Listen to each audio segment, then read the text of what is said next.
રામકથા તમે સાંભળો તો એની અંદર આપણને શું નવું, કાંઈ એવા નવો પ્રસંગ છે?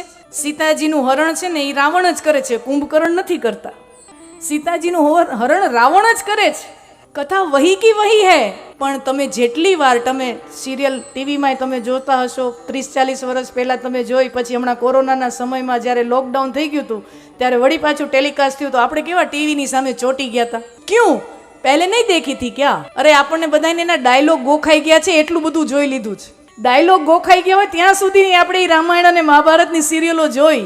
હમણાં ખબર છે કે જો હમણાં છે ને હનુમાનજીનું પાત્ર આમ બોલશે, હમણાં દશરથજીનું પાત્ર આમ બોલશે, હમણાં કંસનું પાત્ર આમ બોલશે. આપણને ડાયલોગ ગોખાઈ ગયા છે, पर फिर भी हम देखते हैं और हम अनुभव करते हैं कि जो 5 साल पहले देखा था और आज देख रहे हैं ना, ભૂમિકામાં ફરક છે.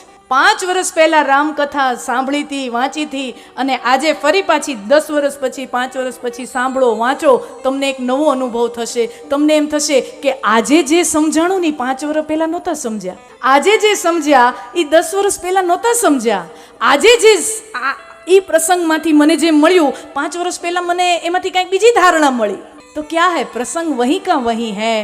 हमारी जैसी दृष्टि बन जाती है, वैसा कथा हमें वहाँ से संदेश देती है. એટલે કથા મને તમને રોજ નવી નવી લાગે.